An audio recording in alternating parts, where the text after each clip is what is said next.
Hi friends, అందరికీ నమస్కారం. Friends, ఈ వీడియోలో 2 తెలుగు రాష్ట్రాలకు సంబంధించిన వెదర్ అప్డేట్ ఇప్పుడే రావడం జరిగిందండి. వీడియోలోకి వెళ్ళి పూర్తి వివరాలు తెలుసుకునే ముందుగా మన ఛానల్ని సబ్స్క్రైబ్ చేసుకోండి. వీడియో నచ్చితే లైక్ చేసి సపోర్ట్ చేయండి. అలాగే మీ యొక్క ఫ్రెండ్స్ అండ్ ఫ్యామిలీస్ కూడా షేర్ చేయండి. ఇక ఏమాత్రం ఆలస్యం చేయకుండా టాపిక్ని స్టార్ట్ చేద్దాం. ఇదేం అల్పపీడనం రా బాబు, అర్థం కావడం లేదు. సముద్రంలోనే ఉంటూ భారీ వర్షాలు కురిపిస్తున్నాయి. బంగాళాఖాతంలోనే వాయుగుండం బలహీనపడుతూ అల్పపీడనంగా మారి అక్కడే కేంద్రీకృతమైంది. వాతావరణ శాఖ నిపుణులకు సైతం అంతుచిక్కని విధంగా ఈ ఏడాది రుతుపవనాలు తయారయ్యాయి. ఈశాన్య రుతుపవనాల సమయంలో ఏర్పడిన అల్పపీడన ద్రోణులు దిశను మార్చే సమయంలో అంతుచిక్కని మార్పులకి లోనవుతున్నాయి. సాధారణంగా అల్పపీడనాలు వాయుగుండంగా, ఆ తరువాత తీవ్ర వాయుగుండంగా, ఆ తరువాత తుఫానుగా మారడం సాధారణమే. కానీ ఈసారి మాత్రం అది వరుస క్రమంలో జరగలేదని వాతావరణ శాఖ పరిస్థితులు కారణంగా వాతావరణ శాఖ అధికారులు తెలిపారు. ఇది పూర్తి ప్రభావం చూపించకుండా సముద్రంలోనే ఉంటూ వాతావరణం డిపార్ట్మెంట్ని సైతం కన్విన్స్ చేసేలా వస్తుందని వాతావరణ శాఖ తెలిపింది. ఈ ఏడాదిలో డిసెంబర్ చాలా ప్రత్యేకమైనదిగా చెప్పాలి. అందులో ఈ డిసెంబర్లో వచ్చిన అల్పపీడన ద్రోణులు అస్సలు అర్థం కాకుండా ఉన్నాయని వాతావరణ శాఖ అధికారులు అంచనా వేశారు. వాతావరణ శాఖ అంచనాలకు కూడా అంతుపట్టని విధంగా ఈ వాతావరణం మార్పులు జరిగాయి. అసలు వాతావరణ శాఖ అంచనానికి భిన్నంగానే వెదర్ రిపోర్ట్లు వస్తున్నాయి. ముఖ్యంగా మొన్న ఏర్పడిన అల్పపీడనం వారం క్రితం వరకు తన గమనాన్ని దిశను సముద్రంలోనే మార్చుకుంటూ అర్థం కాకుండా ఉందని వాతావరణ శాఖ నిపుణులు అంటున్నారు. ముఖ్యంగా ఈ అల్పపీడనం ప్రత్యేకించి బంగాళాఖాతంలోని చాలా ప్రాంతాలకు అలాగే ఎక్కువగా విస్తరించాల్సి ఉందని అంచనా వేశారు.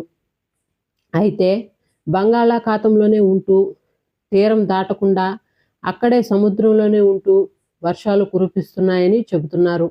ముఖ్యంగా ఈ అల్పపీడనం వాయుగుండంగా మారి ఆ తరువాత మళ్ళీ అల్పపీడనంగా మారి మరోసారి వర్షాలకు అవకాశం ఇస్తుందని వాతావరణ శాఖ అధికారులు చెబుతున్నారు. ఆంధ్రప్రదేశ్ను ఇప్పట్లో వర్షాలు వదిలేలా కనిపించడం లేదు. ఆంధ్రప్రదేశ్ మొత్తం వాతావరణం ఒక్కసారిగా మళ్ళీ మారిపోయింది. ఆదివారం ఉదయం అనగా నిన్నటి ఉదయం ఒకసారిగా సూర్యుడు అలా కనిపించకుండా పోయాడు.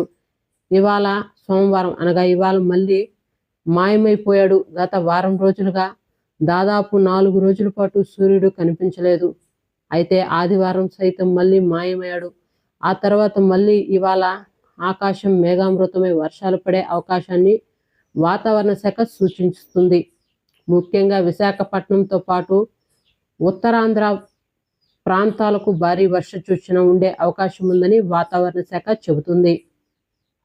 వారం క్రితం బంగాళాఖాతంలో ఏర్పడిన అల్పపీడన ద్రోణి మొన్న వాయుగుండంగా మారి దాదాపు చెన్నైకి దగ్గరలో అలాగే ఆంధ్రప్రదేశ్కు దగ్గరలో బంగాళాఖాతంలో కేంద్రీకృతమై ఉంది.